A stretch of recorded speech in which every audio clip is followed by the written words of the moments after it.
নানা জল্পনা কল্পনা শেষে ইরানে হামলায় যোগ দিল যুক্তরাষ্ট্র। ট্রুথ সোশ্যালে একটি পোস্টের মাধ্যমে খবরটি নিশ্চিত করেন স্বয়ং Donald Trump. Iran's key nuclear enrichment facilities have been completely and totally obliterated. একটি পোস্টে তিনি জানিয়েছেন, যুক্তরাষ্ট্র ইরানের 3টি পারমাণবিক স্থাপনায় বিমান হামলা চালিয়েছে। হামলার লক্ষ্য ছিল ফোর্দো, নাতানস ও ইস্পাহান পরমাণু কেন্দ্র। ট্রাম্প দাবি করেন, হামলার পর নিরাপদে সব মার্কিন যুদ্ধবিমান ইরানের আকাশসীমা ত্যাগ করেছে।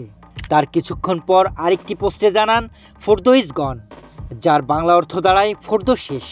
যুক্তরাষ্ট্রের কর্মকর্তারা জানিয়েছেন, এই অভিযানে B-2 স্টিলথ বোমারি বিমান ব্যবহার করা হয়েছে, যেগুলো কিছুদিন আগেই গুয়ামে স্থানান্তর করা হয়েছিল। এছাড়া ফক্স নিউজের এক বরাতে জানা গেছে, 6টি বাংকার ব্লাস্টার বোমা ব্যবহার করেছে মার্কিন বিমান বাহিনী। বিমানের পাশাপাশি সাবমেরিন থেকেও চালানো হয়েছে হামলা। এদিকে ইরান হামলার সত্যতা স্বীকার করেছে। দেশটির রাষ্ট্রীয় টেলিভিশনে জানানো হয়েছে, ফোর্দো পারমাণবিক স্থাপনায় একটি অংশ ক্ষতিগ্রস্ত হয়েছে।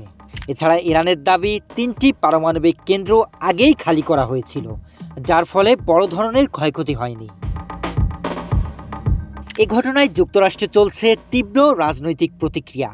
আইন প্রণেতারা ট্রাম্পের সিদ্ধান্তে মিশ্র মত প্রকাশ করেছে।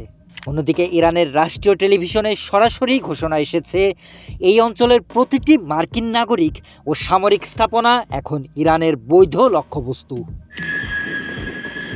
শরীফ Rahat, news desk, hello Bangla.